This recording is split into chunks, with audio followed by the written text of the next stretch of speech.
La información que pasa por ECO está en ecoya.com.ar. Conectate con nosotros. Línea directa 4-325-1220. A partir de este momento comienza el horario de protección al corazón. La permanencia frente a la radio depende exclusivamente del cariño que cada uno se tenga. Este programa trabaja con las emociones. Cualquier semejanza con la realidad es tu responsabilidad, ya que solo vos podrás afrontar lo que fuiste, lo que sos y lo que querés ser ante un imprevisto impacto con ciertas verdades que desconocías. Entendemos que quizás hayas estado huyendo demasiado.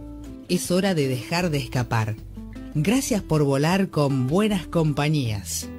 Con ustedes, Daniel Martínez. Hola, buenas noches, ¿cómo estás? Voy a alimentar mi mejor versión con las mieles de mi corazón. Hoy la ingenuidad y la desnudez me regresan hacia mi niñez. Nadie puede darme lo que no me doy y me obstiné reclamando amor. Esa fue mi cruz, me victimicé y en la culpa jamás pude encontrar la redención. Ya no quiero castigo por no hacer lo que debo. No persigo verdades porque soy verdadero. No me quiero juzgar por pensar diferente. Yo no voy a vivir como diga la gente. No me siento vencido por no llegar primero. Voy con la frente alta mostrando mis agujeros. Con todos mis errores encendí mi lucero y hoy me siento querido porque ahora me quiero.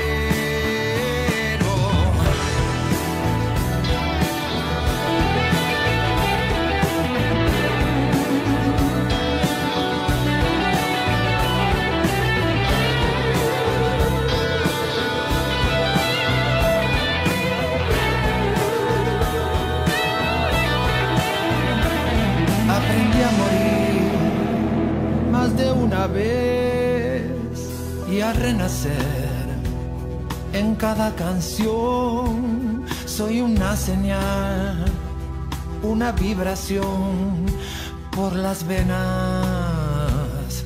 Resonando voy, hoy puedo sentir mi fragilidad. Puedo bendecir tantas lágrimas. Encontré un lugar, mi espacio azul, donde nada volverá a reunirme con la cruz. Ya no quiero castigo por no hacer lo que debo.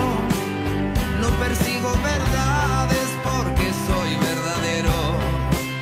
No me quiero juzgar por pensar diferente.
Buenas noches, aquí estamos en Buenas Compañías, programa especial de martes. Quien les habla, Pablo Mayoral, licenciado en Psicología. ¿Cómo les va? Bueno, acompañándolos en esta noche lluviosa, por lo menos aquí en Capital Federal, como algunos de los comentarios de Lucía, saludos de Mirta, de Diana, de Gladys, bueno, un montón de gente que ya está ahí en Facebook, siguiendo el programa. Un programa que hoy va a tratar sobre un tema especial, como todos los martes, los jueves, que venimos los profesionales.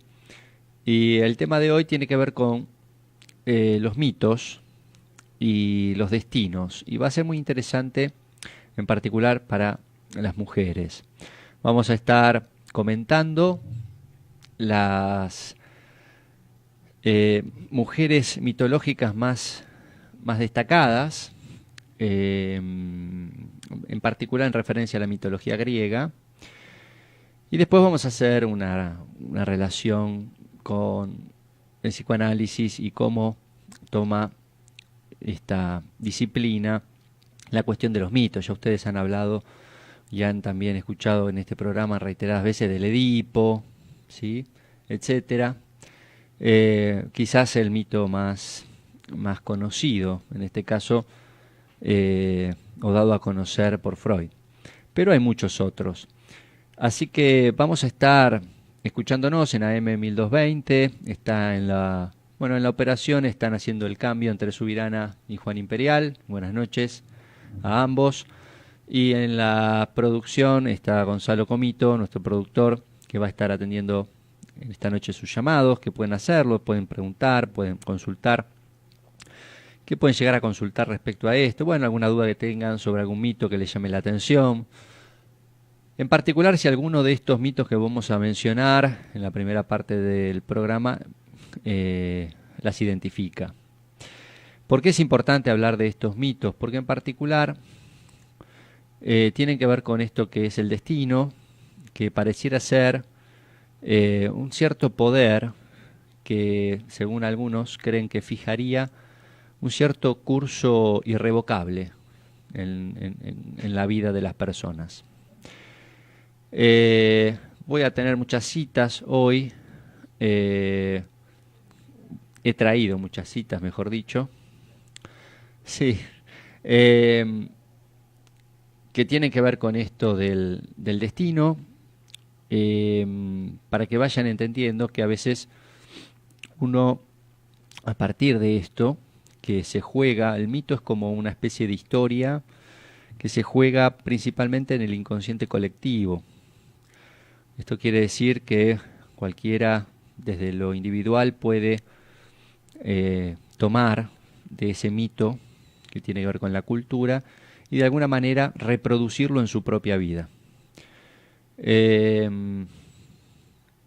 importancia de estos mitos es que son historias que parecieran tener esta incidencia tan importante en la vida de las personas porque se repiten de alguna manera, porque toman prestadas las personas ciertas características de estos personajes mitológicos y vale después la lectura que uno hace respecto a distintos eventos en la vida de las personas y los compara justamente con los derroteros de nuestras protagonistas mitológicas y increíblemente coinciden. Hay quienes creen que uno no escapa de su destino o a su destino. Se habla de la fatalidad, esta cuestión que incluso Borges menciona en referencia al destino. Empieza a jugarse también esta cuestión del libre albedrío y cuántos grados de libertad uno tiene en su vida pudiendo escapar de este destino irrevocable. En definitiva, hacia el final vamos a hacer una referencia en particular a tres historias o tres personajes mitológicos, tres mujeres que parecieran tener particular incidencia en lo que tiene que ver hoy con el movimiento feminista, para también ayudarnos a pensar ese movimiento.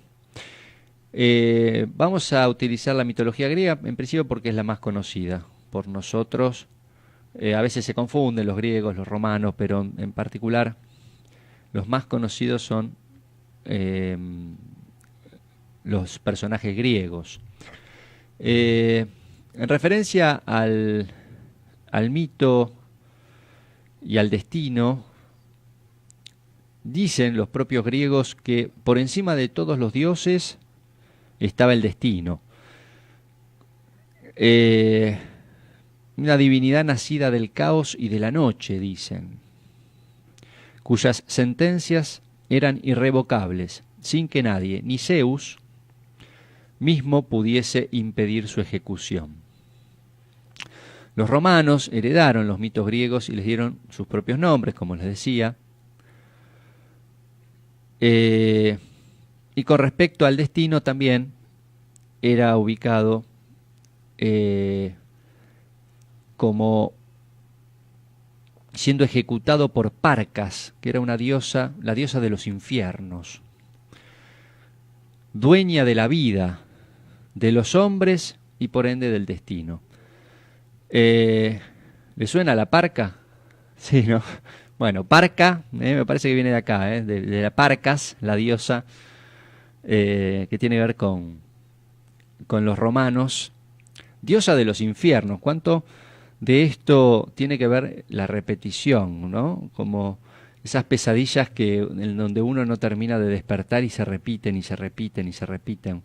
Pareciera ser que algo del orden de la repetición tiene que ver con el infierno, en definitiva con el destino.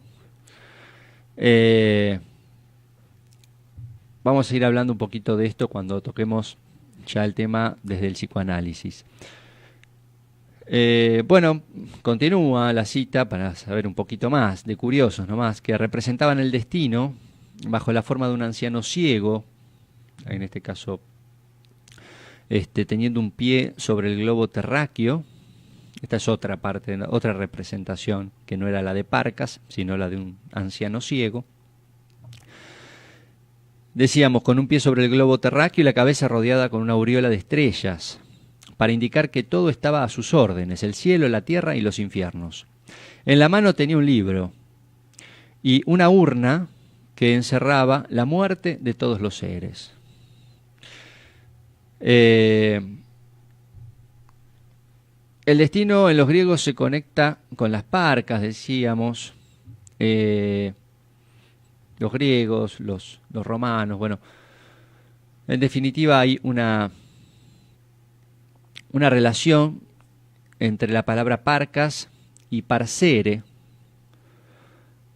más allá de la Parca que recién comentamos con Imperial. Parcere, que deriva de Parcas, tiene que ver con no perdonar a nadie. Parcere tiene que ver con esta cuestión latina, esta derivación latina de Parcas, que tiene que ver con el perdón. Como si el destino no nos perdonara. No hay forma de escapar al destino. Bien, por último, el destino, digo por último antes de pasar a las protagonistas de esta noche, que son todas las mujeres mitológicas. Por último, el destino hace relación tanto al pasado como al presente y al futuro, de los hechos que ocurren en la vida de las personas. El acontecer del hombre depende de él y a su vez su propio ser y su entorno. Bueno, ya hecha la introducción sobre el tema, vamos a decir que las mujeres dejaron una huella muy importante entre los mitos griegos.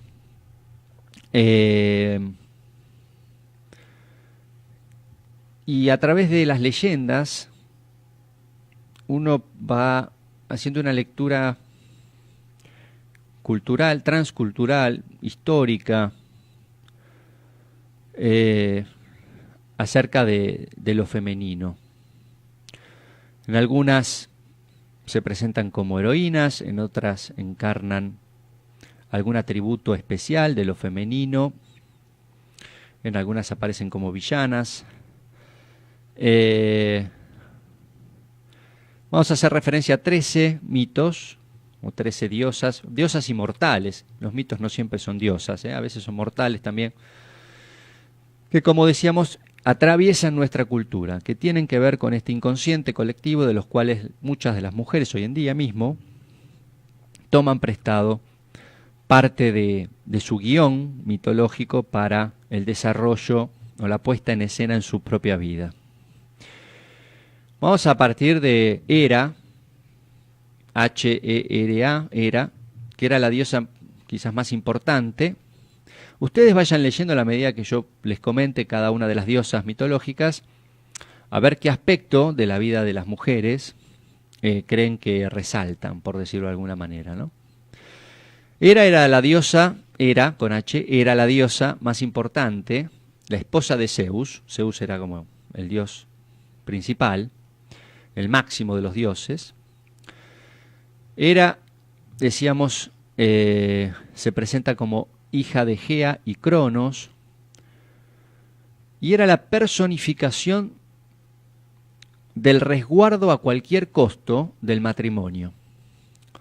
Las historias en referencia a ella nacen habitualmente de las venganzas perpetradas contra las amantes e hijos bastardos de su esposo Zeus, que tenía muchas amantes y muchos hijos bastardos. Entonces Hera aparecía aquí vengando, como decíamos, resguardando a cualquier costo su matrimonio con Zeus. Pero a pesar de esto, rechazaba inexorablemente las propuestas indecentes de sus propios pretendientes. O sea, Hera también era codiciada por otros hombres o dioses, hombres, pero ella rechazaba estas propuestas en pos de conservar lo sagrado del himeneo. El caso más relevante en este caso es el de Heracles, que fue el fruto, o Hércules, Hércules, que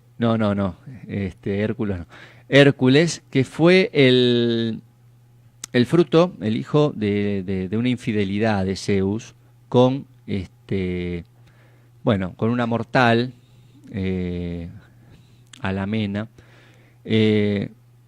llamado en un principio Alcides, en honor al abuelo. Sí, Alcides, de acá ven Alcides. Pero sin embargo, para aplacar la ira de Hera, Zeus le cambia el nombre y le pone Heracles, que en griego significa la gloria de Hera. O sea, tuvo un hijo con otra y le puso la gloria de la esposa para que le perdone la vida. Bueno, entonces, en definitiva, resumimos que Hera es la personificación sagrada del matrimonio. Esta les va a sonar, es más conocida, se llama Afrodita. Si no les suena Afrodita, les sonará el afrodisíaco. Tiene que ver con eso, que es la personificación del amor, pero sobre todo de la sexualidad. Se dice que nace de la espuma seminal que producen los testículos cercenados de Urano a manos de su hijo Cronos. O sea, Cronos le corta a Urano, al padre, y de ahí nace Afrodita. Es la diosa más hermosa de todas, pero su presunción desmedida hizo que Zeus la castigara, casándola, este Zeus, la verdad, la casó con el dios más feo, Hefesto. No obstante, mantenía relaciones extramatrimoniales con Ares, el dios de la guerra y del odio, por lo que se comprende de algún modo un dicho que dice: del amor al odio hay un solo paso. El amor, en este caso por su marido Hefesto, al odio, en representación del dios del odio Ares, con el que parece tenía más pasión. Asimismo, de su nombre y de su personalidad nace la palabra, les decíamos, afrodisíaco, para designar aquello que estimula el instinto sexual.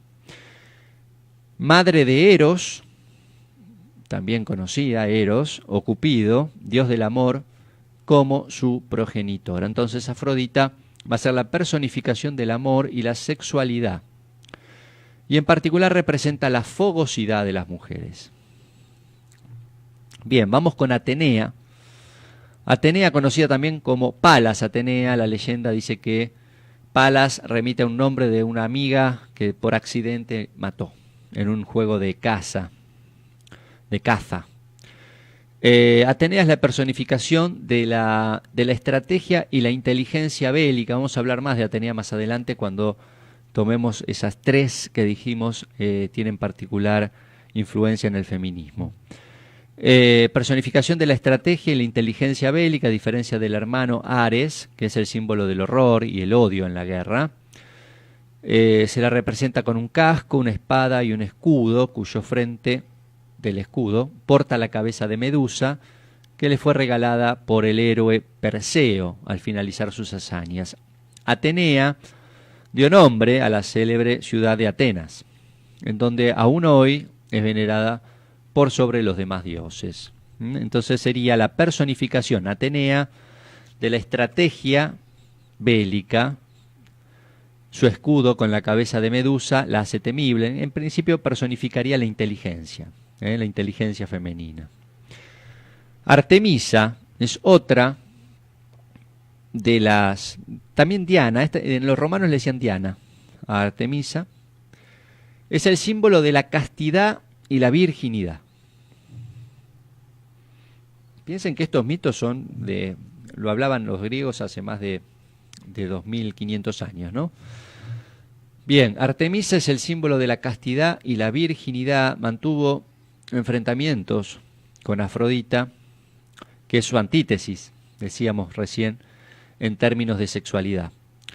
En efecto, las diosas castigaban con muertes trágicas a aquellos mortales que veneraran a una de ellas y despreciara a la otra, o sea, si era demasiado virginal o demasiado sexual. Había que estar en un término medio. ¿Me sigue, Imperial? Bien, entonces si estaban en uno de los dos polos extremos y despreciaban por ende a la otra diosa, las mortales eran castigadas. Ese es el caso de Hipólito. Esto no vale solamente para las mujeres, vemos. El hijo de Teseo, que quería ser virgen y consecuentemente despreciaba el sexo, lo que metafóricamente implicaba la deshonra hacia la diosa Afrodita. Por eso la diosa ideó un artilugio para hacer creer a Teseo que su hijo había abusado sexualmente de su esposa Fedra. Finalmente Hipólito murió en un accidente al ser desterrado. En venganza, Artemisa hizo asesinar a Adonis, que era el amado o el amante de Afrodita. Le envió, ¿sabe lo que le envió? Un jabalí salvaje que lo despedazó a Adonis. Que debido a su prolífica actividad sexual deshonraba a Artemisa. En este caso hablamos de Afrodita. Entonces, Artemisa, para que quede claro, representa la castidad, sobre todo femenina. Bien, avanzamos con Gea, que antes la nombramos cuando los romanos conquistan Grecia, se apoderan de esta cultura, la renombran Terra.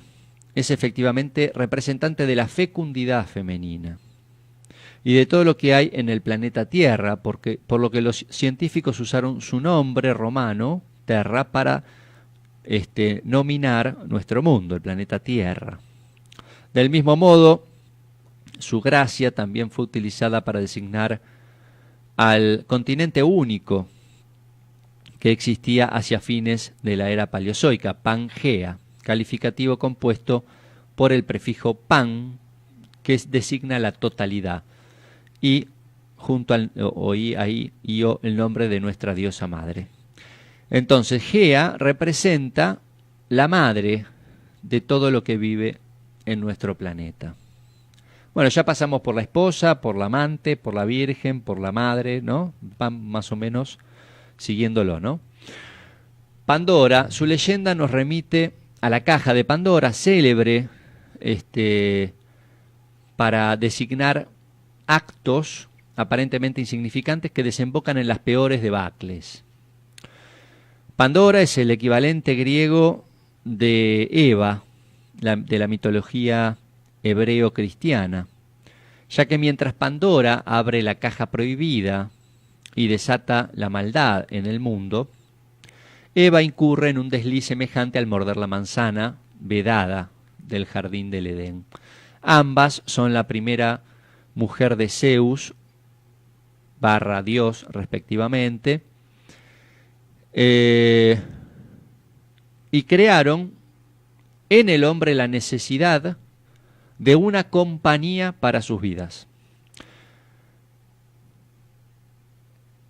Entonces, digamos que Zeus crea a Pandora, en este caso, para alegría de Epimeteo, como Dios creó a Eva para felicidad de Adán, digamos.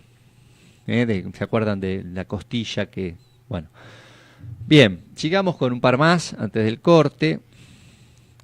Vamos con Helena, que Helena no es una diosa, sino que es una mortal, la más famosa y hermosa de la mitología griega. Fue casada con Menelao, pero se enamora del príncipe troyano París, o Paris. Está la película de Troya, ¿sí? Bien, a este príncipe París, a quien Afrodita le prometió la mujer más bella de la tierra como premio por lo que se conoce como el juicio de París, hace que, bueno, Helena huya finalmente con París y su ida desata la guerra de Troya, propiciando el incendio de la ciudad, que era una ciudad amurallada, lo del caballo de Troya, no sé si se acuerdan.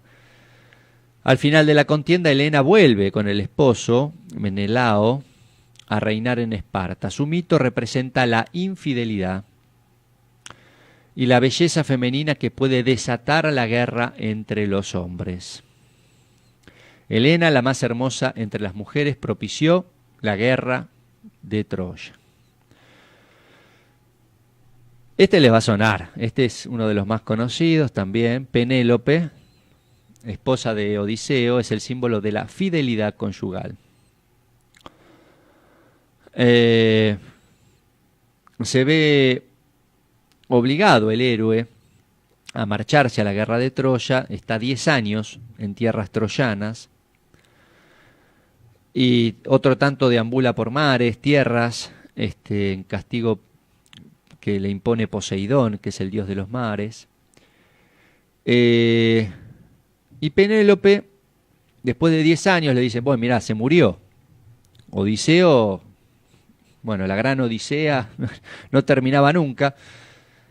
Le dicen, bueno, tenés que elegir, pues como supuestamente estaba muerto el otro, tenés que elegir un nuevo marido. Y había un montón de pretendientes que habían invadido el palacio en busca de la gracia de Penélope. Y ella promete optar por uno de ellos cuando finalizara de tejer un sudario.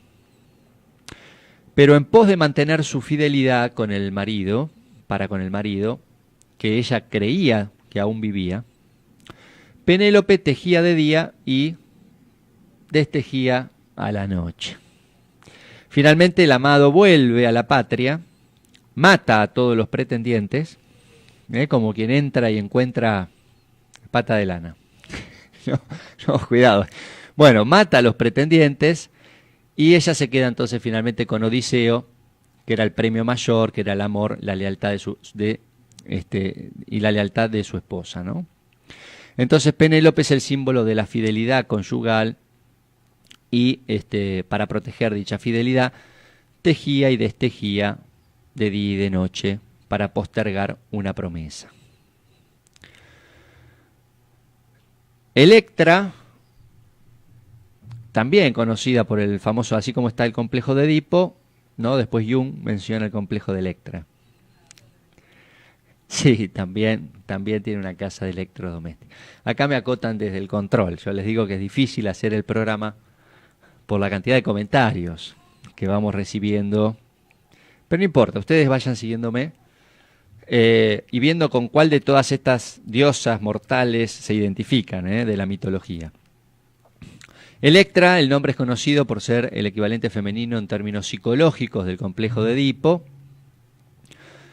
que un discípulo de Carl Jung, concibe como complejo de Electra, en donde en este caso la hija mata a la madre por amar a su padre, o sea, por amar la hija a su padre. Pero en este caso no se está muy bien empleado el término por amar a su padre, pero no se lo emplea en el sentido sexual. Mata a la madre, esto se desprende de una venganza que ejecuta Electra contra la madre, que es Clitemnestra, que bueno, parece que la madre idea un plan junto a un amante que tenía para matar justamente al esposo, que es Agamenón, que es el padre de Electra.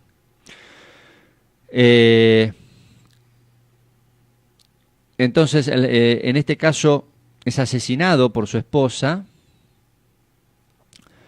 y Electra, al enterarse del crimen que comete su madre, elabora toda una estrategia junto al hermano Orestes para vengarse de ella, designio que finalmente concretan. El complejo de Electra de Jung nos remite a justamente la hija que mata a la madre por amor al padre. Y tenemos un par más, tenemos a Antígona, muy conocida, los dos hermanos Eteocles y Polinices se enfrentan bélicamente por la herencia del trono, ya que tras el destierro de su padre Edipo, por haber matado a su padre y casado con su madre, los hermanos concordaron reinar cierto tiempo cada uno. Sin embargo, cuando le llega el turno a Polinices, Eteocles se lo niega, hecho que da lugar a la batalla denominada Los 7 contra Tebas. En esta batalla, Polinices se alía a Argos para atacar a su propia patria en el afán de recuperar el trono. Lo cierto es que los hermanos mueren en la batalla, uno a manos del otro. Y su tío, Creonte, que es el nuevo rey, permite el entierro de Eteocles, pero niega el de Polinices, ya que cree que había traicionado a su pueblo. Ante esto, Antígona, hermana de ambos, se revela y entierra a Polinices para que éste pueda acceder al Hades, lo que le acarrea a Antígona la sentencia de ser enterrada viva. No obstante, antes de padecer semejante martirio, Antígona se quita la vida y se transforma en una mártir que simboliza el respeto debido a los muertos y sus correspondientes ceremonias fúnebres. Un tema sensible, Antígona, en particular en esta sociedad que ha atravesado periodos muy negros de nuestra historia, en donde ha habido muchos desaparecidos y personas que no han podido tener su debido entierro, ¿sí? O sea que van a haber muchas obras culturales en referencia a Antígona y, por ejemplo, la época del proceso y la dictadura militar.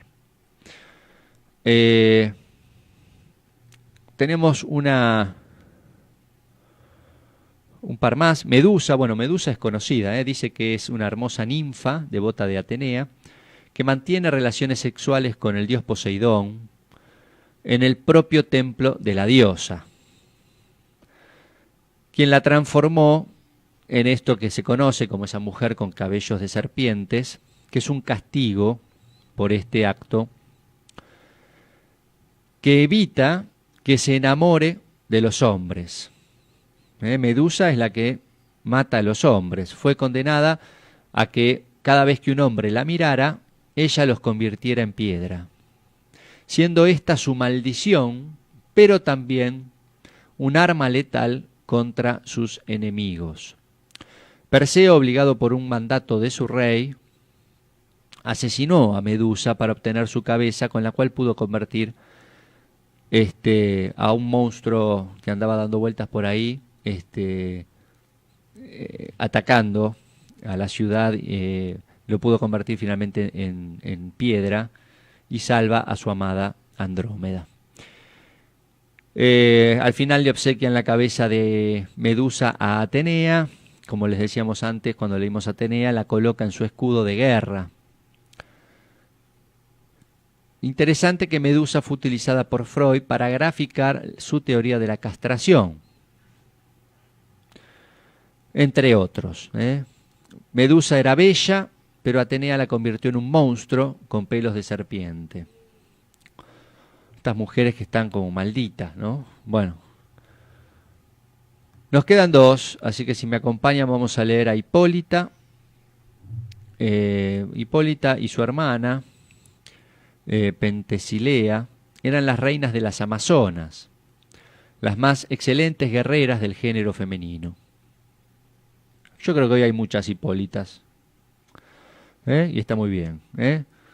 Las más excelentes guerreras del género femenino. La etimología de Amazonas proviene del griego y está compuesta por el prefijo negativo a y la palabra masos, que significa seno.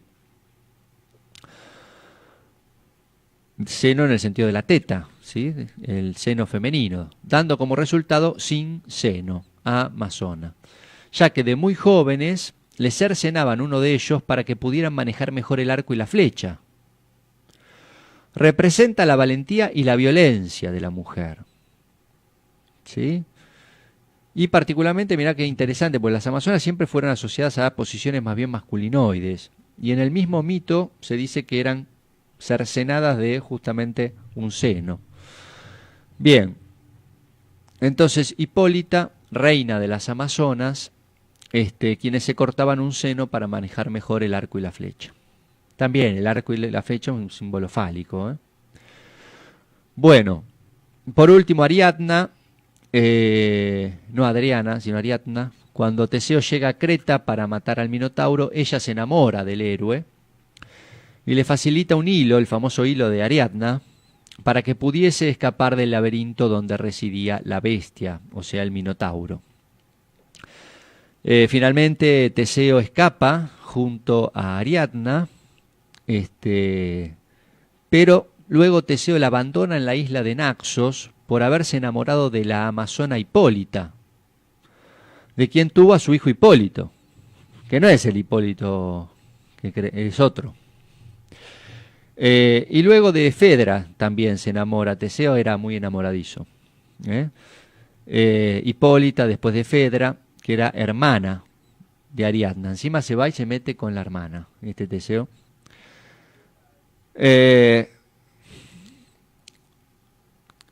Finalmente Ariadna es acogida por el dios del vino y la lujuria, Dionisio, quien la hizo su esposa y la transformó en una divinidad. Lo que viene a representar Ariadna es la mujer que deja todo por su amado, aún a costa de ser traicionada y abandonada. Bueno, vamos hasta aquí con el primer bloque. Vayan pensando cuáles de todas estas mujeres mitológicas creen que las representa, o cuáles de estas situaciones que estas mujeres han atravesado en sus vidas de mito quizás les ha tocado de cerca. Vamos a ir a una tanda, esto es Buenas Compañías. Mi nombre es Pablo Mayoral, programa especial de martes. Ya a la vuelta de la tanda volvemos con un poquito más de psicología aplicada. Ya volvemos. Te invitamos a viajar con nosotros con un destino en común. Descubrir lo que te está haciendo mal. De 0 a 2, Buenas Compañías, con Daniel Martínez.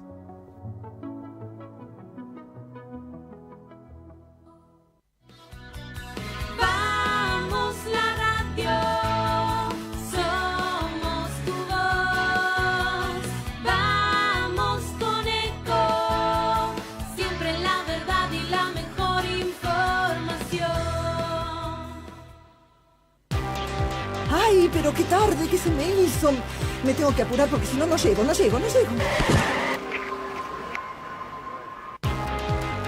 No. ¿Pero seguro? ¿Qué problema? Bueno, vamos a encontrar una solución. Bancame ahí que en 2 minutos estoy con vos. Bueno, vos ahora te tenés que ir. Sí, pero yo quiero hablar de esto ahora. Cuando llegue a casa te llamo. 3 de cada 10 muertos en el tránsito son peatones. Cruzá siempre por la senda peatonal o esquina, respetando los semáforos. Allí, todos los vehículos deben darte prioridad. Luchemos por la vida. Podés vernos en vivo en ecohd.com.ar. Conectate con nosotros. Facebook.com/Ecomedios1220. Daniel Martínez se viste en Airborne, porque Airborne viste hombres. En la madrugada, cuando se apagan las luces y se encienden los duendes, nos encontramos para hacernos buenas compañías.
Ahí estaban Fito, Charlie y Cerati, a pedido mío.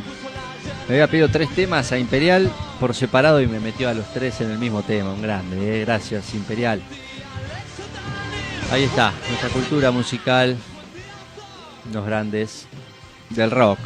Bien, bueno, muchos mensajitos aquí, algunos muy graciosos. Bueno, gracias Cecilia que nos sigue. Iván saluda. Luis Omar también, un abrazo. Alexander. Nati dice, podríamos decir que Penélope tejía patas de lana. Y sí, algo así. Muy bueno eso del palacio lleno de hombres y ella tejiendo. Tejiendo y destejiendo de noche. Vaya a saber, estos mitos da para reinterpretarlos. Bueno, Laura se identifica con Afrodita. Muy bien ahí, Laura, ¿eh? Ahí deja también un teléfono. No, mentira. Un beso grande, Laurita. Bueno, otra de Pinky. Hoy no voy a estar con fecha y hora. Hoy estamos hablando de otra cosa, María. Pero bueno, bienvenida al programa. Escuchalo, es interesante. Rosa desde Santa Fe, un beso grande. Antonella de Bolívar, que nos está escuchando. Bueno, algunos Diana, Mirta, Lucía. Bueno, gracias por los mensajes y por la compañía. Seguimos con el programa, hoy haciendo este tema tan interesante, tiene que ver con el destino, los mitos, en particular para las mujeres. Hicimos un repaso por las grandes protagonistas mitológicas y ahora vamos a hablar un poquito cómo esto se engancha con nuestra psicología del día a día. Y vamos a ir y hacer referencia a quizás quien mejor representa esta articulación, que es Freud, que en principio, Freud, tengan en cuenta que cuando empieza con esto, Freud nace en 1856 y muere en 1939. Con lo cual todo esto que desarrolla está muy lejos de lo que hoy se maneja a nivel de destino, de repetición. Construye una concepción del destino propia del psicoanálisis. Primero construye, digamos, el psicoanálisis. Y luego del destino, que se le empieza a repetir, o se le empieza a presentar, mejor dicho, como esta repetición o esta fatalidad o tragedia que le sucede a sus pacientes. Se van a ligar dos términos en particular, la tragedia y el azar. La tragedia, para Freud, es tragedia de destino. Y toma una concepción mitológica del mundo, Freud, para transformar en algo que tiene que ver con una metapsicología. O sea, trata de explicar por qué justamente estos mitos de alguna manera tienen este efecto en las personas. Hay varias tragedias, Sófocles, Edipo, Antígona misma. Y la pregunta que surge es, ¿qué cuestiones que estas tragedias nos presentan podrían ser puestas en tensión, podrían ser pensadas a partir de Freud como una escenificación de un sentimiento inconsciente de culpa?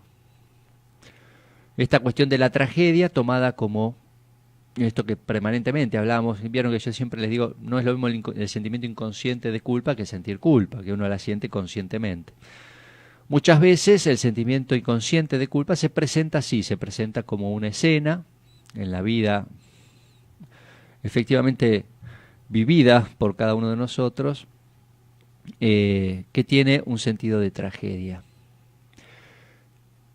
Y pregunta en este punto Freud, ¿qué pasa con esto que él denominaba el principio del placer? Que era ese principio a partir del cual uno podría pensar que los seres humanos tratan de permanecer, ¿no? Digamos, pasarla lo mejor posible. Sin embargo, a él se le presentaban estas cuestiones en sus pacientes en donde parecía que las cosas iban más para el lado del sufrimiento que del lado del placer.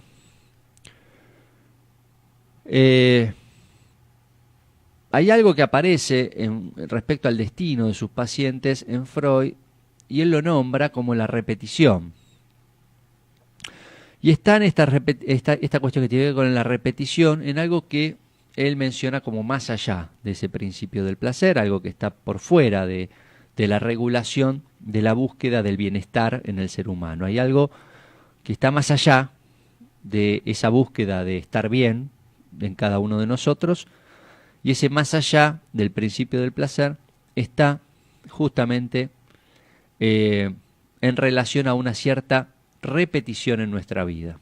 Esto que se nos presenta y se nos presenta, una especie de compulsión a la repetición, que termina siendo una especie de destino fatal. Y con Freud podemos decir autoinducido. Desde allí hay algunos ejemplos, por ejemplo, hombres cuyas amistades siempre terminan con la traición de un amigo,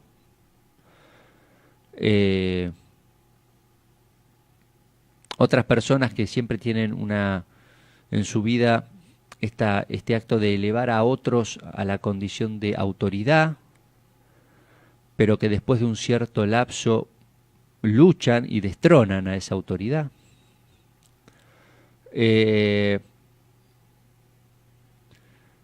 ciertos amantes, ciertas personas que se relacionan con su partener, que recorren siempre las mismas fases, desembocando en un idéntico final en cuanto a la relación amorosa. A veces, ojo, ese final puede ser incluso la muerte del compañero o la compañera, en esto parecido a esto que decíamos de Medusa. Entonces, con Freud vamos a decir que hay algo que tiene que ver con un destino o una fatalidad en la vida de las personas que de alguna manera viene a generar inconscientemente una satisfacción.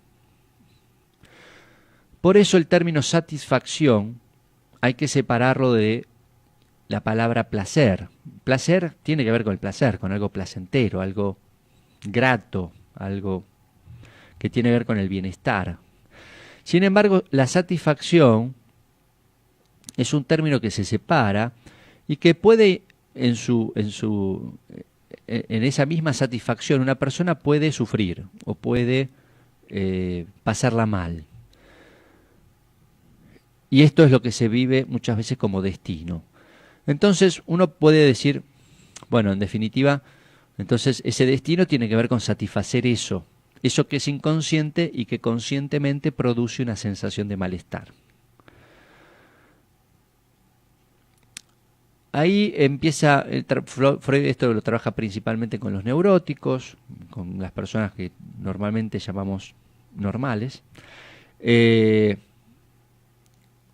en particular, en el caso de los neuróticos obsesivos, podríamos decir, que son generalmente los hombres que trata Freud. Generalmente las mujeres están asociadas en Freud más a las histerias, principalmente, y los casos de neurosis obsesiva son hombres, ¿no? como el hombre de las ratas. Bueno, en este caso Freud ubica justamente cuál es esa satisfacción en el neurótico obsesivo. ¿Cuál es esa satisfacción? ¿Qué es eso que uno inconscientemente busca como destino, que implica un sufrimiento y que nos hace sufrir? Para Freud es muy claro en el neurótico que lo que busca es ser castigado por el padre. Esa es una de las neurosis de destino. En realidad, el neurótico obsesivo la pasa bastante mal. Es una persona que vive como un sujeto atado a un destino fatal, con una compulsión a la repetición que lleva al fracaso de su deseo. O sea, lo que se le aplana al obsesivo es el deseo. La repetición es siempre fracaso. Y en esa repetición de fracaso o compulsión del destino que obtiene ese sujeto, aparece una satisfacción propia de un castigo. Esto también se lo conoció como masoquismo moral. Ahora, ¿por qué Freud toma este tema de la tragedia?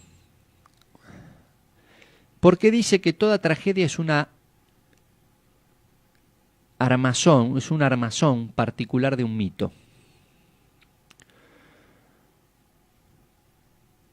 No hay una sola tragedia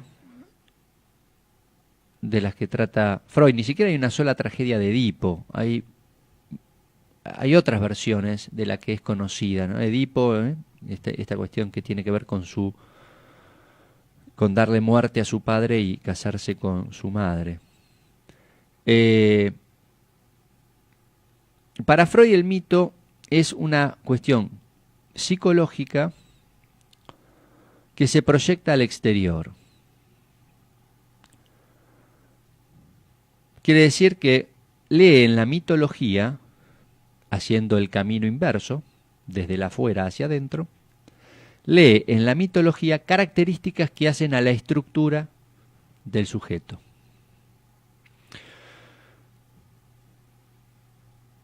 Esto fue en su momento increíble. Esto dicho así que parece tan loco. Bueno, leo en el afuera para entender lo que pasa dentro, en la estructura de las personas. Bueno, fue realmente todo un descubrimiento, un acto genial de Freud. El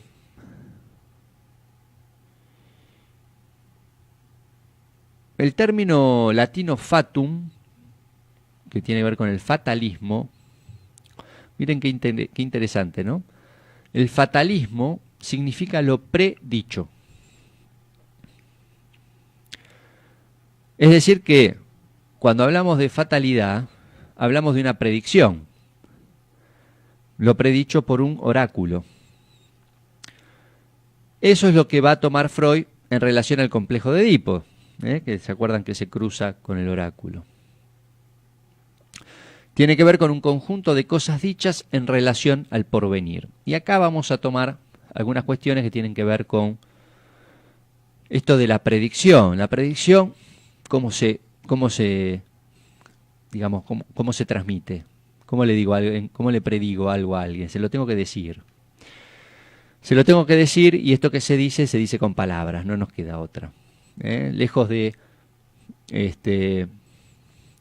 presentársenos como una imagen, como en los sueños, aún en los sueños, cuando uno lo toma como material de análisis y material de trabajo, sí o sí tiene que hacerlo pasar por la palabra. Uno va a contar un sueño a una sesión, no hay forma. Y de lo mismo pasa con estas cuestiones que tienen que ver con lo predicho. Cuando uno toma lo predicho, esta cuestión del fatalismo y la palabra en particular, pareciera ser que hay algo del orden de la palabra que antecede y que determina la vida de todos nosotros. Ubicamos entonces en ese lugar cierta estructura que tiene que ver con una estructura lingüística y que de alguna manera nos hace vivir una vida que conscientemente no elegimos, porque eso que nos determina no lo sabemos, es inconsciente. ¿Vamos hasta acá? Imperial me dice que sí, igual estaba medio distraído. Présteme atención porque esta es la parte del programa más difícil.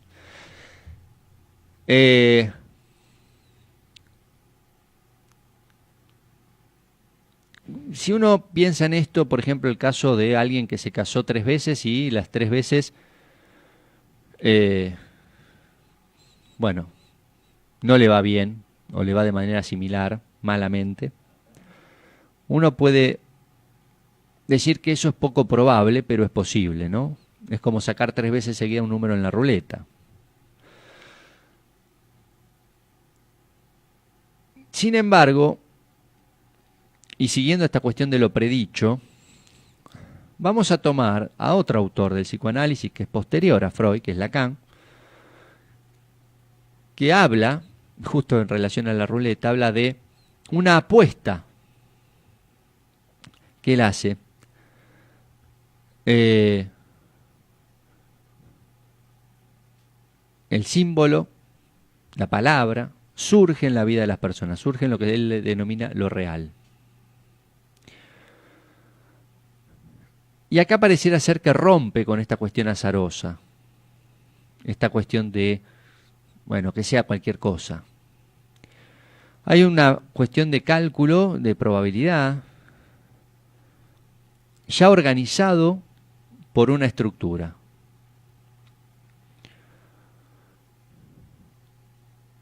Hay menos probabilidad que quizás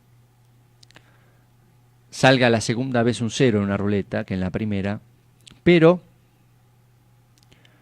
hay un cálculo, hay una probabilidad que determina que esto puede ser así.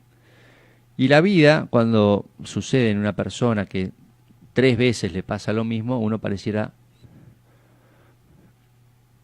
darse por vencido frente a esta sentencia, que no quiere decir más que lo siguiente. Puede ser que el azar haya jugado un papel tan preponderante que a una persona le suceda, por ejemplo, 3 veces que se le mueran 3 maridos. Diría, allí ya Murano dice, diría alguien, qué mala suerte, ¿no? Este que es un ejemplo extremo, digo, es un buen ejemplo de lo que se denomina la acción de la compulsión a la repetición. La compulsión a la repetición en esos casos en donde solamente pareciera ser que hay mala suerte. Entonces uno después va y se queja de la mala suerte que tiene, o de la buena suerte que tienen otros. En este caso es donde se juega justamente la cuestión del destino y esta cuestión que deja una pequeña brecha ligada a la posibilidad o no de la existencia del azar.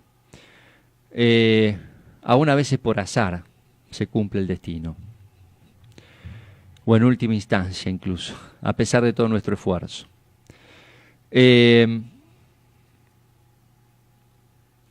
Entonces, vamos a ver después en la última parte del programa cómo algunos de estos mitos, que como decíamos son estructuras externas que después se nos juegan internamente, se pueden leer en relación incluso no solamente a una persona individual, sino a todo un movimiento. Por ejemplo, el movimiento feminista.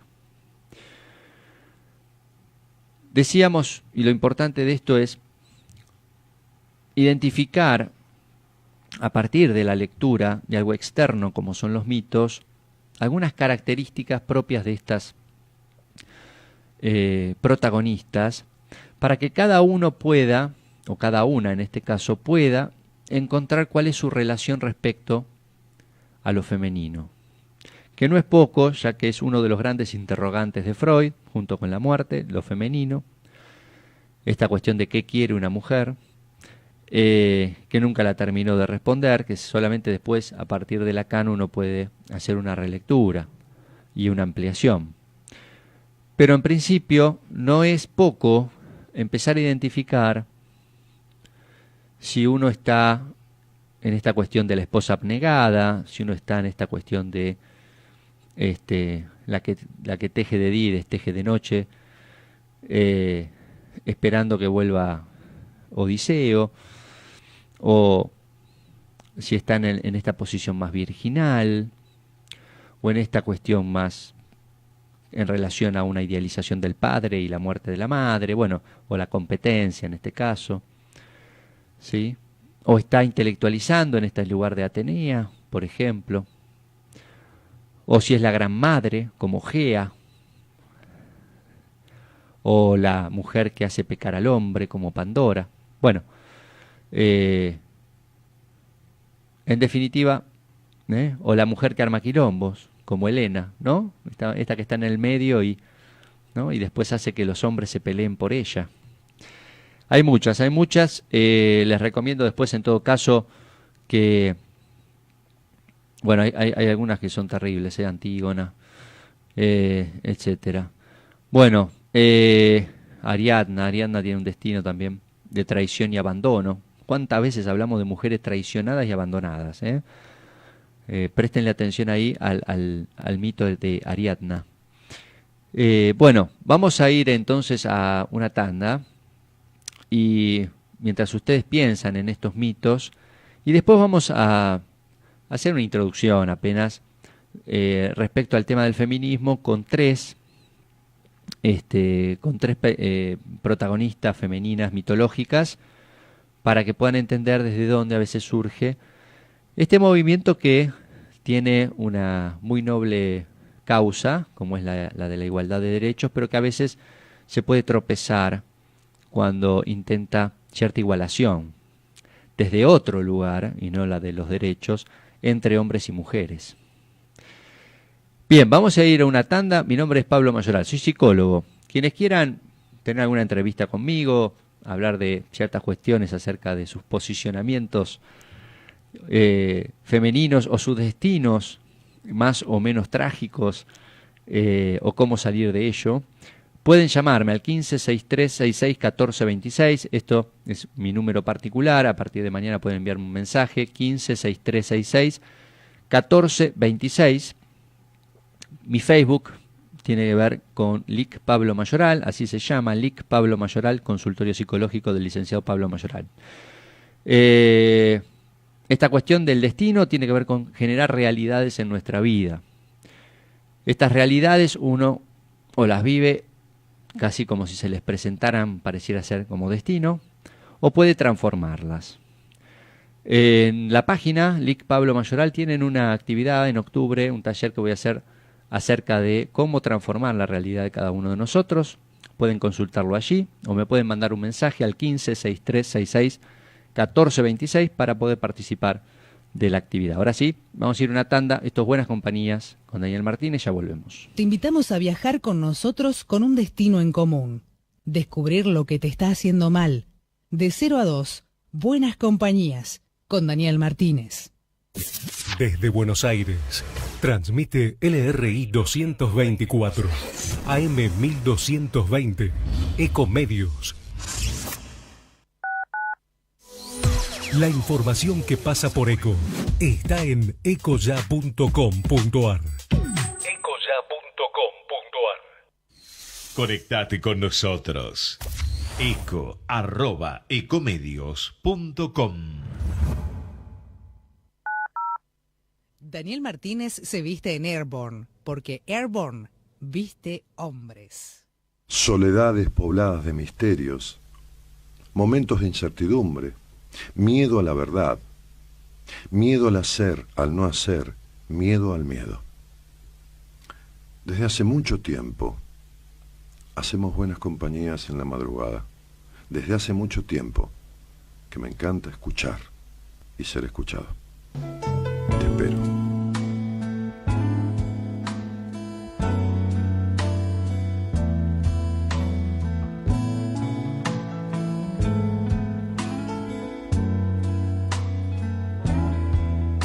¿Sentiste alguna vez lo que es tener el corazón roto? ¿Sentiste a los asuntos pendientes volver? Hasta volverte muy loco.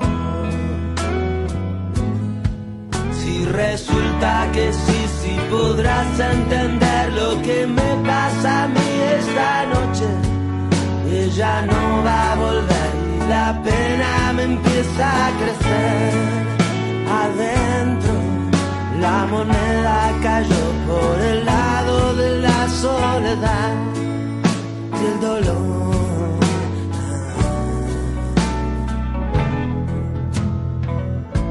Todo lo que termina, termina mal.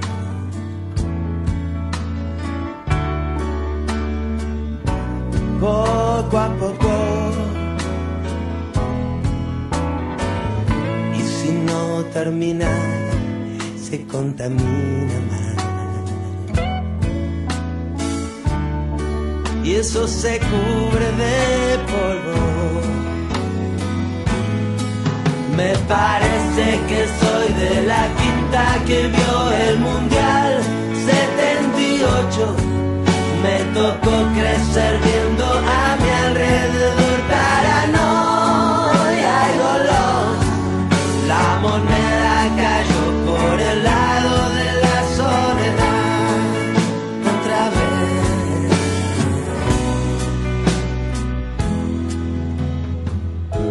No me lastimes con tus crímenes perfectos, mientras la gente indiferente se da cuenta. De vez en cuando solamente sale afuera la peor madera.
estamos, dos buenas compañías.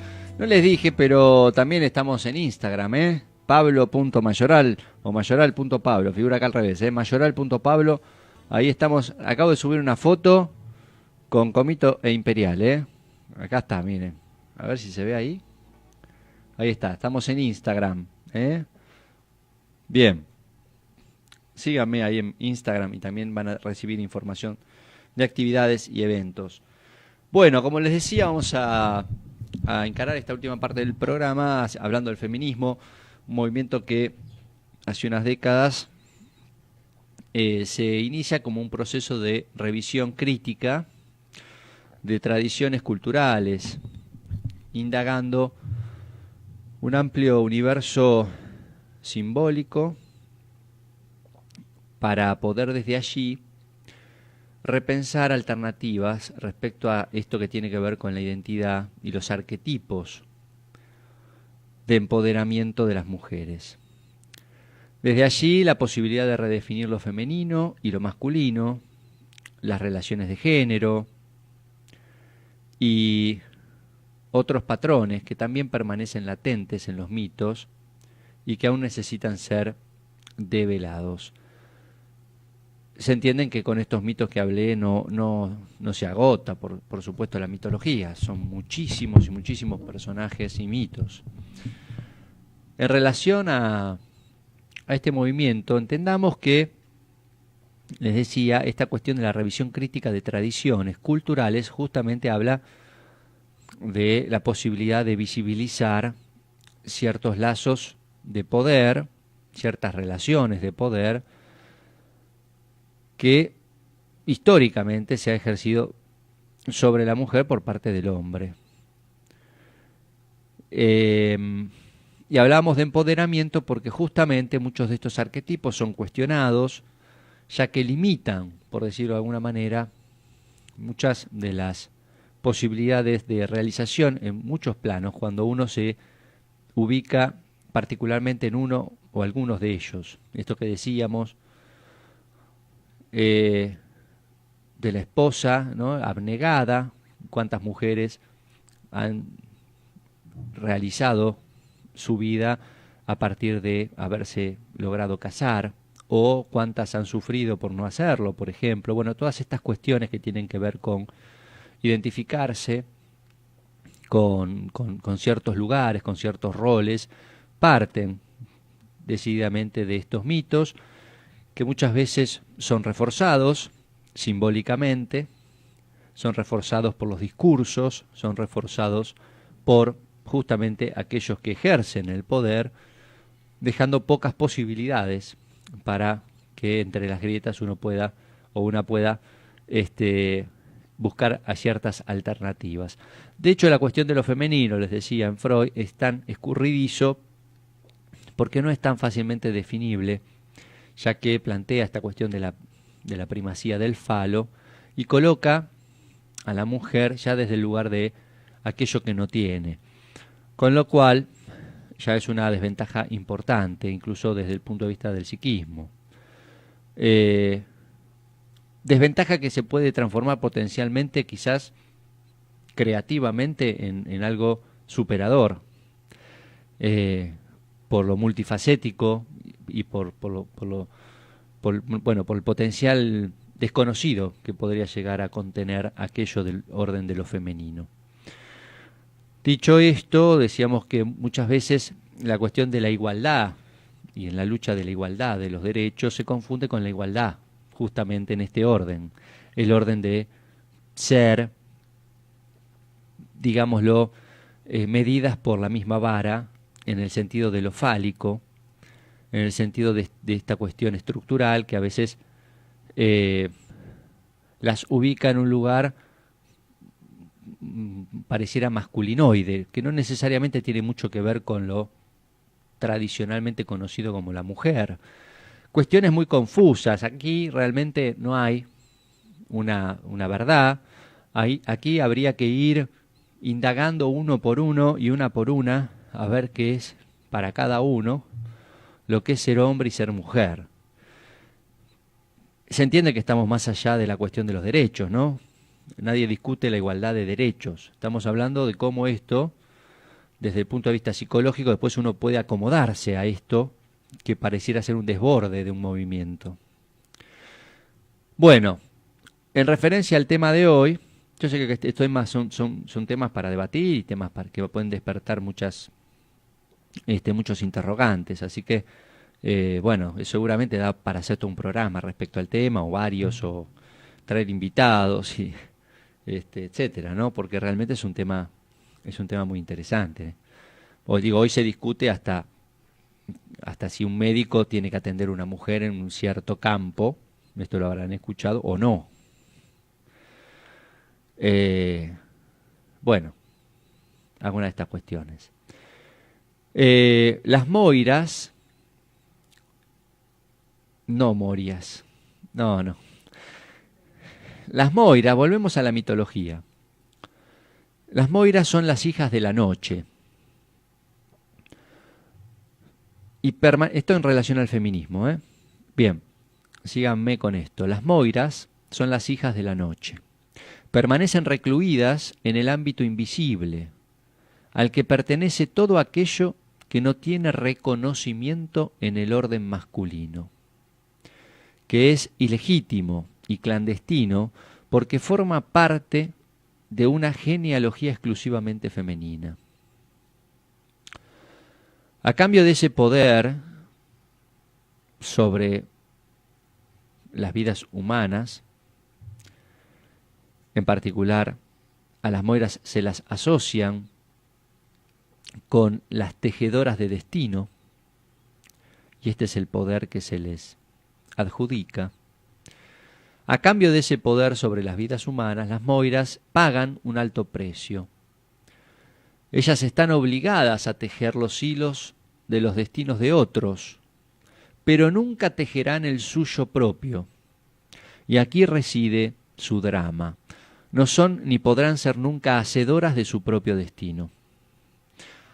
¿A qué les suena esto? Les voy a decir una frase. Detrás de todo gran hombre hay una gran mujer. Esta frase les debe sonar, ¿no? Bueno, ¿cuántas veces estas tejedoras de destinos de hombres habrán sido estas grandes mujeres anónimas, clandestinas, exclusivamente femeninas, pero no reconocidas en el orden de lo masculino, y que sin embargo se las mencionan como basamento o sustento, complemento necesario, imprescindible de los destinos de aquellos que son públicos, que son los grandes hombres. Vamos a tener que mencionar a dos personajes más. Una va a ser Atenea y la otra es Ariadna. ¿Y por qué a ellas? Bueno, Ariadna, el hilo de Ariadna, recién lo mencioné en el laberinto del Minotauro, cómo permite que el héroe mate al Minotauro y salga y vuelva a salir del laberinto a partir de este hilo, y cómo después es abandonada, traicionada. Bien, tiene que ver con los hilos. Las moiras son las tejedoras de destinos, y también Atenea, como un atributo secundario, tiene que ver con el tejido. Vaya a saber uno por qué, cuestión singular, pero bueno, esta cuestión de las divinidades griegas vinculadas a tareas relacionadas con el tejido y el hilado, nos van a servir para analizar, si se quiere, para comentar un poquito estos personajes en términos de lo que es el empoderamiento de la mujer, ya que la lectura de estas historias permite hacer una contribución desde distintos lugares justamente al movimiento y al avance del movimiento feminista. Recién les decía que las moiras son las encargadas de tejer el hilo por el que se rige el destino humano, no solo de los hombres, sino humano en general, que representa en este caso la invisibilidad del trabajo femenino. Atenea, ¿se acuerdan? Simbolizaba la inteligencia, la sabiduría, tanto teórica como práctica. Y va a venir a inspirar la reivindicación del reconocimiento del valor femenino. Finalmente, Ariadna ofrece una visión realista en su derrotero y en su desdicha amorosa, una visión, decíamos, del camino hacia el autoconocimiento y, por supuesto, las dificultades que pueden surgir a lo largo de dicho camino, que no son pocas. Pobre Ariadna. Bien, esta es un poco la introducción. Vamos a decir que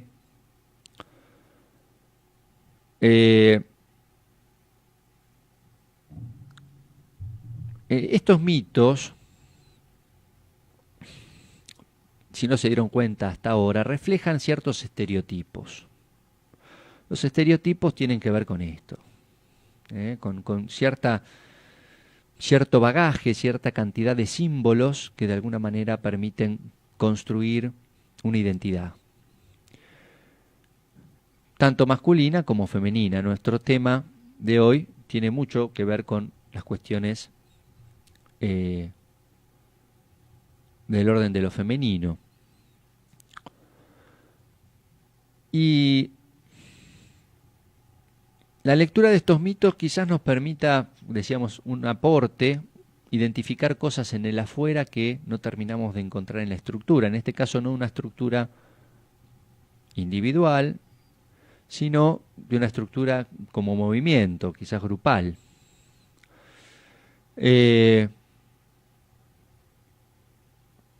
Recién hablábamos de esto que tiene que ver con los lugares comunes del pensamiento. Los decíamos como arquetipos, decíamos como símbolos, también se los llama núcleos significativos. En definitiva, los mitos que tienen un valor porque son transmitidos a través de la palabra, y aquí la eficacia de la palabra también lo mencionamos,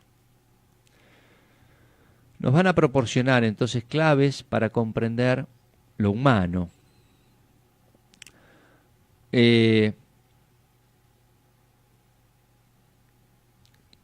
La pregunta sobre lo femenino es la que también atraviesa, me parece, al feminismo. Quiere decir que no es una bandera que se alce con una respuesta a priori. Si bien hay una búsqueda de igualdad de derechos, pero existe en el movimiento una cierta carga de saber no sabido, un saber a ser revelado, algo que todavía no se termina de descifrar bien y por eso genera tanta confusión, que tiene que ver con qué es ser una mujer. Ustedes van a ver que dentro de ese movimiento la cuestión por la feminidad tiene múltiples voces y no todas coinciden.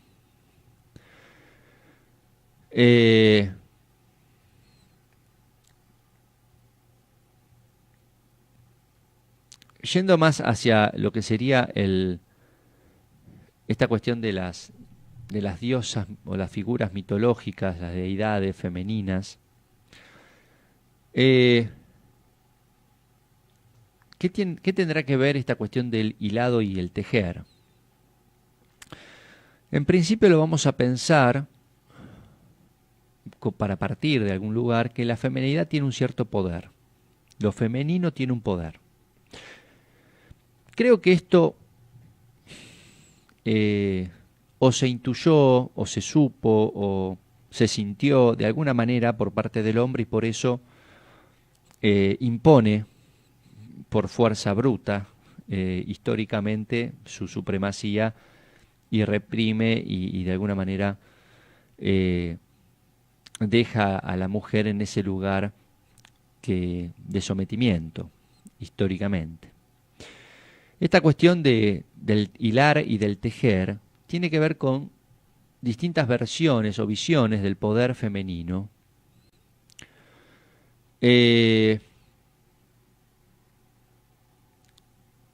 También es una cuestión que tejer e hilar son actividades tradicionalmente femeninas y que también tienen que ver con una cuestión del devenir en el tiempo, tanto para hilar como para tejer. Uno entiende que hay ahí un movimiento temporal. Esta cuestión de la temporalidad, por supuesto, en este pasado, presente y futuro del destino, está muy claro que va a tener relación con las moiras.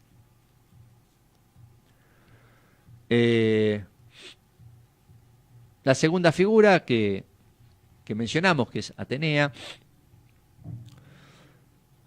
decíamos que era una diosa de la sabiduría, pero también, secundariamente, del telar. En sí misma es una diosa poderosa, ¿sí? Después vamos a ver un poquito más en detalle. Digo, el aspecto que se le dio tradicionalmente a esta diosa Atenea es el de una guerrera, ¿sí? Su poder es evidente. Incluso también es la diosa de la guerra. Distinto a como lo era Ares, pero lo es. Sería la diosa inteligente de la guerra. Y Ariadna, por último, el ovillo, tiene que ver con esta cuestión del devenir de su propio destino o el urdir su propio destino, con los múltiples vericuetos, idas y vueltas, devenires y pesares.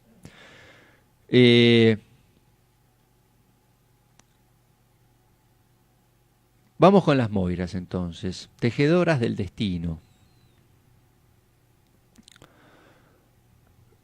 Existen dos características respecto a las moiras. Una cuestión que tiene que ver con una cierta temporalidad, un devenir. Uno no es siendo el mismo siempre, uno deviene siendo otro y permanentemente se transforma. Existen cambios que tienen que ver con lo irreversible. Y también tiene que ver con la cuestión de la precariedad originaria que deriva de nuestra condición de seres mortales. O sea, el tiempo y el devenir por un lado y el camino hacia la muerte por otros. La temporalidad y este derrotero hacia la muerte, destino común a todos los humanos, hace referencia a la noción de recorrido, este intervalo entre el nacimiento y la muerte, intervalo del cual no sabemos cuánto tiempo disponemos, pero con una certeza, y es que el tiempo que tenemos es limitado. Hay una dimensión lineal e irreversible en la vida humana que está simbolizada por las moiras, también denominadas, acá aparece nuevamente el término, parcas, en la tradición romana. Aluden al tiempo acotado y finito propio de los seres humanos, que se contrapone a Cronos, que es un dios que encarna un tiempo más bien cíclico, el de la naturaleza, parecido al tiempo de los chinos, ¿no? Con el I Ching y los ciclos.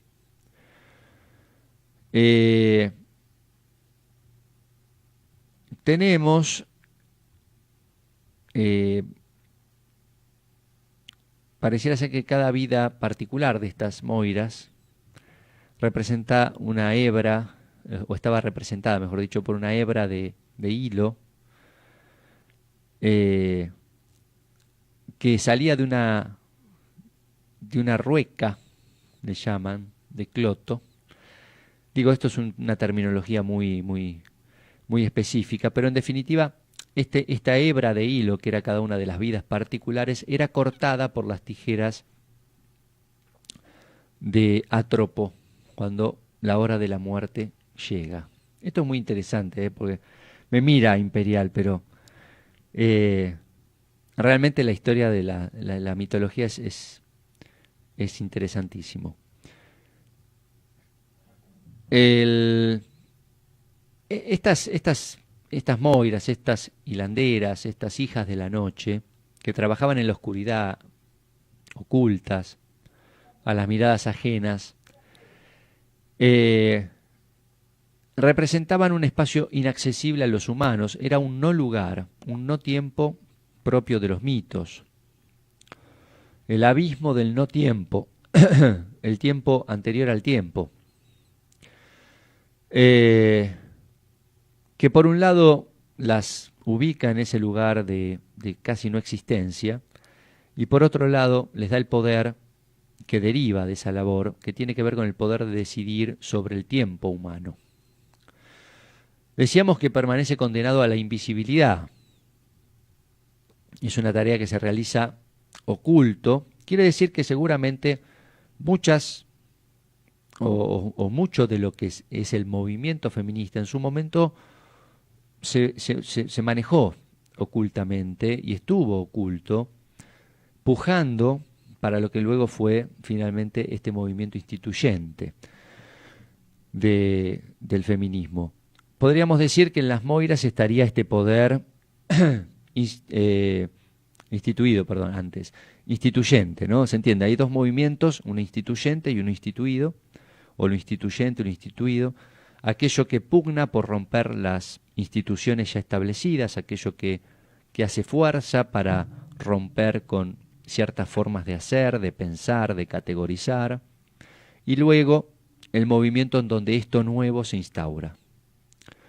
Ahí, por supuesto, es donde se da la lucha de poder, ¿sí? Entonces estas moiras, estas feministas, hijas de la noche, permanecieron recluidas en el ámbito de lo invisible mucho tiempo. No fueron reconocidas por el orden de lo masculino. En algún punto fueron ilegítimas, clandestinas, pero sin embargo ejercían este poder sobre el destino. El destino, podríamos decir, el destino de la humanidad. ¿Qué indica el mito a manera de metáfora? Que lo cotidiano del día a día, representado por ese hilo que tejen las moiras, pareciera ser esto que las mujeres confeccionaron en el espacio de lo doméstico, el espacio denominado tradicionalmente como el espacio privado, ¿sí? El hombre en el espacio público, el hombre de mundo, y las mujeres en el ámbito de lo doméstico, lo privado. Privado, si quieren, en la doble acepción del término. Ahora, fíjense que este espacio doméstico tuvo una influencia, y tiene una influencia, determinante sobre todos. Aunque esa labor no es reconocida, porque se desarrolla de manera oculta, justamente.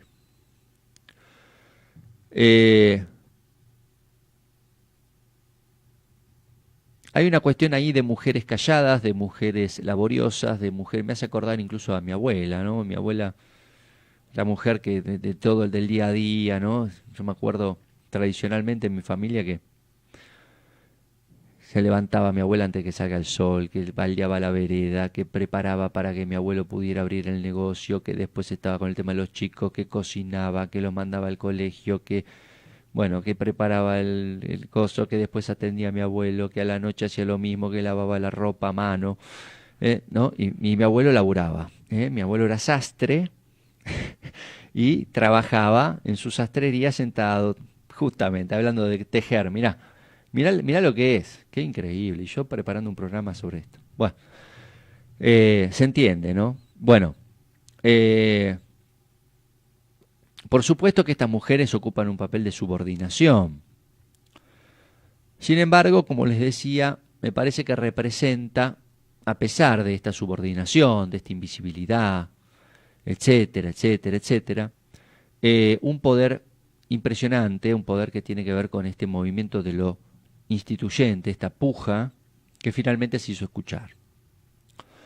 Uno de los ámbitos en donde se juega esta lucha es justamente ese ámbito que antes era exclusivo de la mujer y que a partir del movimiento se empiezan a cuestionar, ¿no?, ciertos roles y ciertas funciones propias de la mujer en el ámbito de lo doméstico, con el compartir ciertas tareas, etcétera, etcétera, la crianza de los hijos, la casa, bueno, etcétera.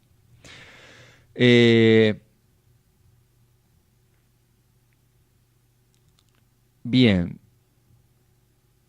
Decíamos que hilar, tejer son metáforas del devenir temporal. Las moiras confeccionaban para cada humano aquello que expresaba la singularidad del destino individual. Bueno, hay muchas cuestiones que tienen que ver para pensar con esto, pero en definitiva podríamos decir que la fuerza principal de las moiras era este trabajo de estar en las sombras, ¿no? Esta cuestión resumida en una frase que tiene que ver con detrás de cada gran hombre hay una gran mujer. Bueno, ahí quizás es donde más se visibiliza esa acción. De todas maneras, para el movimiento, me parece que es el previo, es la etapa silenciosa pero pujante, instituyente de un nuevo orden y de una, digamos, de una lucha que se entabla a partir de la salida hacia el ámbito de lo público, en particular con la conquista de trabajos en el ámbito justamente público, lo laboral y la repartición de tareas y de roles en el ámbito de lo doméstico. Atenea, por otro lado, la diosa griega de la paz, la guerra defensiva y la sabiduría, también tiene una atribución menos conocida como hilandera o patrona de las hilanderas. Se dice que Atenea nace, es hija de Zeus y nace de Zeus y de Metis. ¿Por qué digo de Zeus? Porque en este caso el parto lo tiene el hombre. Es muy loco, pero bueno, no, lo que pasa es que, bueno, es larga la historia, pero en definitiva, en un momento determinado del parto, el que tiene dolor de cabeza es Zeus y aparentemente le parten la cabeza de un hachazo. Zeus pide que le partan la cabeza de un hachazo para calmarle el dolor de cabeza, y de su cabeza sale justamente Atenea. Ya como mujer adulta, vestida con una armadura y profiriendo un grito de guerra. Entonces el nacimiento mítico de Atenea, que se presta a múltiples lecturas, en principio remite al deseo masculino de gestar y parir hijos en el sentido biológico.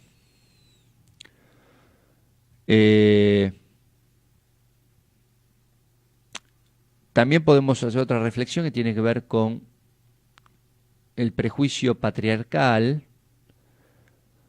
Es un prejuicio de que el conocimiento y la inteligencia que se encarnan en la figura de Atenea solo puede ser concebido por una mente masculina, ¿no? Justamente el nacimiento de la diosa, de la inteligencia y de la sabiduría nace de un hombre. Bueno,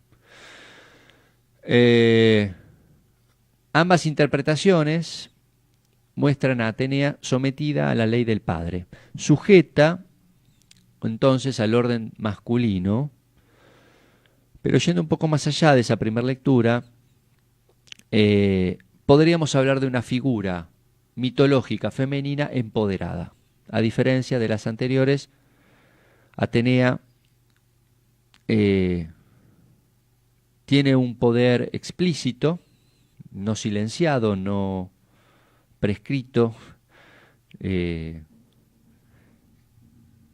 esta es una lectura interesante que nos va a llevar a la combatividad del movimiento feminista, a la sabiduría y a la capacidad para llevarlo adelante, en un escenario que en principio se establece como un escenario en desigualdad de condiciones.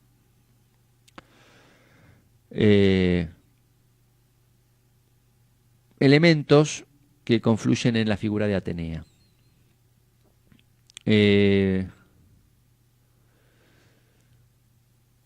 La salida de Atenea de la cabeza del padre, adoptando una actitud combativa, va a ser entonces la reivindicación pública. Es perfectamente visible, audible. Atenea nace vestida con una armadura, nace para la lucha en el afuera. Es más, nace de un espacio masculino, o de un poder, nace del padre, ¿no? Nace del poder articulado desde allí.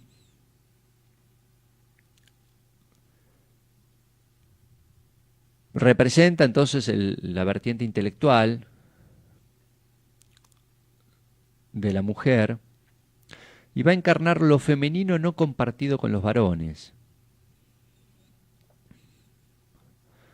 que sin embargo puede y debe ser legítimamente reclamado ante ellos y ante nosotras, o ante ellas. Podríamos decir que la figura de Atenea es esencialmente, por supuesto, femenina y se convierte en un referente para todo el movimiento feminista. Ya está viniendo Imperial acá con el mate, comparta uno si quiere, por favor.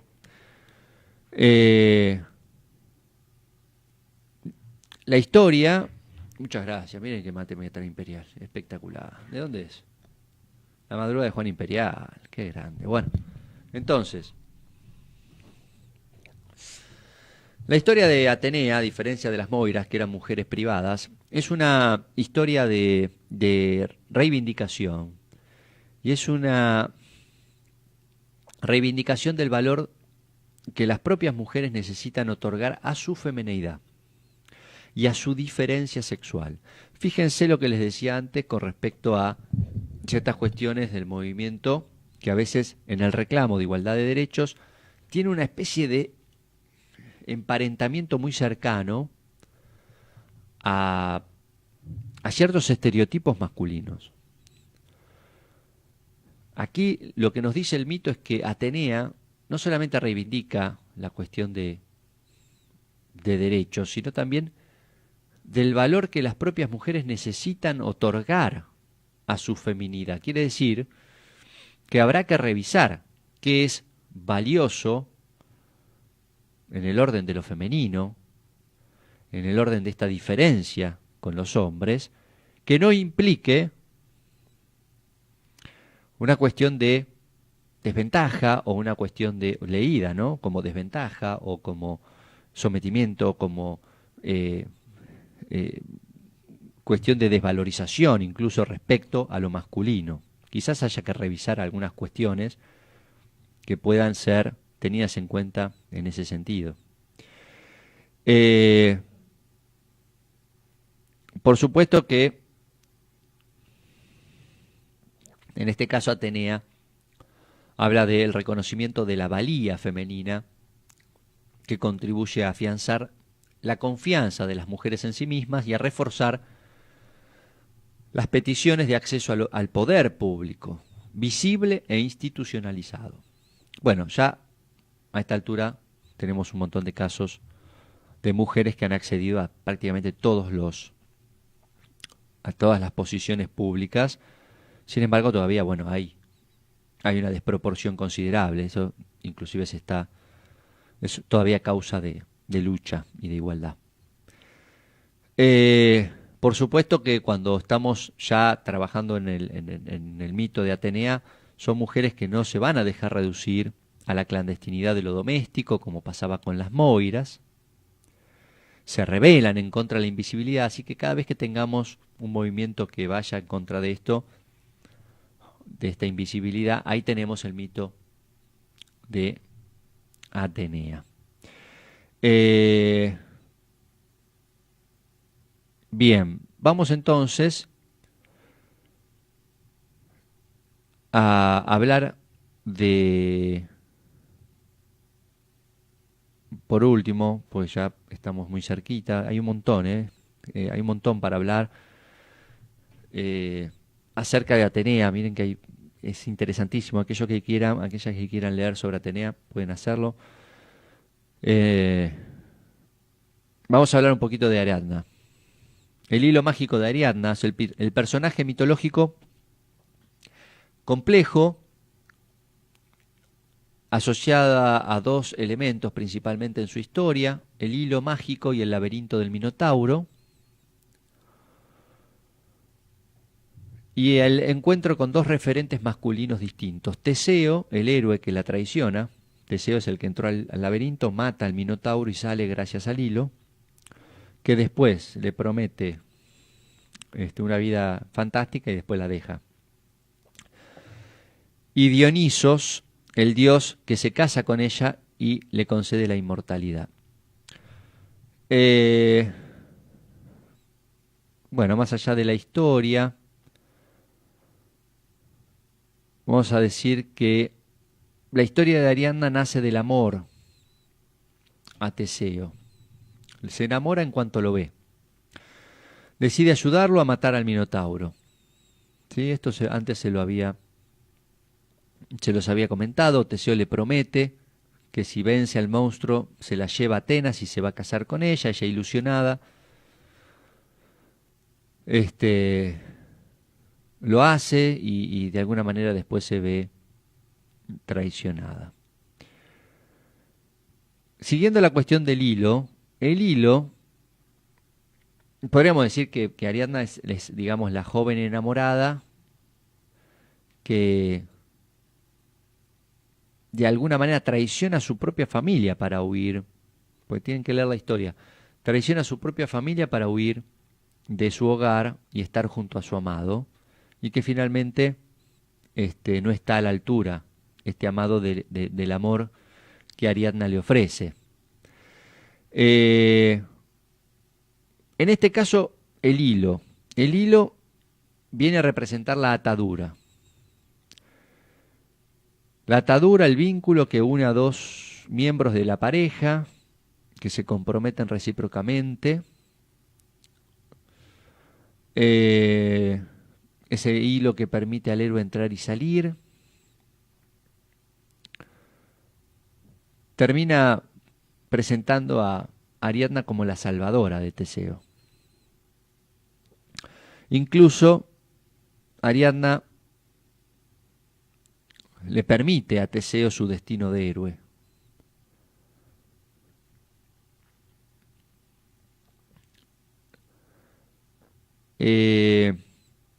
Acá hay una historia de aprovechamiento por parte de Teseo del amor que Ariadna le confiere, de traición, les decía. Pero bueno, hablemos del hilo, que podría llegar a tener alguna significación para este movimiento. El hilo y el laberinto son los dos elementos que se asocian a Ariadna. Y vamos a ver que cuando luego Dionisos, el dios del vino, del éxtasis místico y de la embriaguez, tiene este encuentro con Ariadna luego de ser abandonada por Teseo, la corteja y la convierte en su esposa. Al contrario de esta traición y este abandono de Teseo,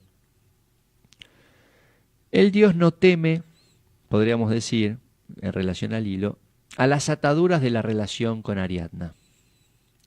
Se compromete, se siente atraído por su hilo, por su vínculo,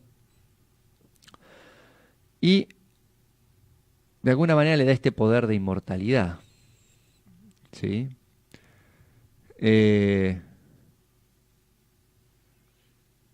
dicen que en la fiesta de casamiento entre Ariadna y Dioniso aparece lo que se denomina la celebración dionisíaca, que da paso a lo inesperado. Dionisos es un dios transgresor, de alguna manera irrumpe el flujo de tiempo cotidiano y lo trastoca. Cuando aparece, aquello que decíamos tan ordenado al principio, en el tiempo, y que tenía un destino de muerte, se torna vacío, hueco, dice, como si fuera un tiempo sin tiempo. Digamos, la fiesta de Dioniso es como un lugar en donde no hay tiempo, es un transmutador del tiempo.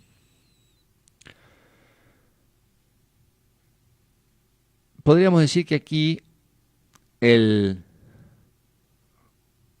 símbolo de la fiesta de Dioniso tiene que ver con que irrumpa lo que es inesperado, con la posibilidad de salir del destino, si se quiere, romper con la monotonía, posibilitar el surgimiento de aquello que había permanecido oculto y reprimido. Es un aspecto liberador, de allí también la característica de fiesta.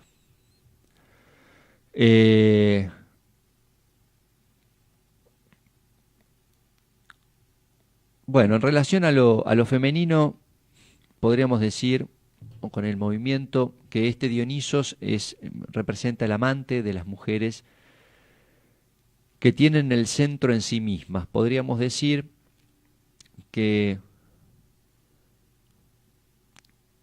no están definidas por sus relaciones con hombres concretos. Aquellas mujeres que transitan por sus propios laberintos en busca de identidad. La unión de Dionisos y Ariadna representa un intercambio mutuo. Él toma el hilo de su destino que ella tiene, llega hasta el centro de su laberinto, y ella, que creía conocer el laberinto, se interna otra vez con él para darle una nueva mirada, propiciar una nueva conexión entre mundos. De hecho, Dionisos la inmortaliza. De allí Ariadna asume un poder y una trascendencia completamente nuevos. Supera el dolor provocado por la traición de Teseo. Pasa a ser la mujer que ama y es amada en igual medida. Y es aceptada por su esposo en toda su complejidad, porque Dionisos está dispuesto a asumir y a acoger todos los laberintos que ella encierra. En ese sentido, la unión entre Ariadna y Dioniso simboliza la madurez del compromiso y la reciprocidad de la relación de pareja. Pregunto si será un destino posible para el movimiento feminista.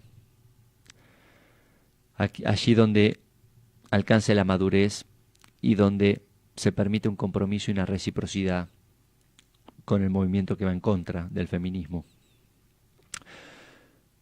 Ariadna simboliza etimológicamente la gran pureza, alude al alma que se va purificando a medida que se desenrosca el hilo dorado, que sirve de su guía por el interior de un laberinto que es interno, que es el camino hacia el conocimiento y en particular hacia su propia realización.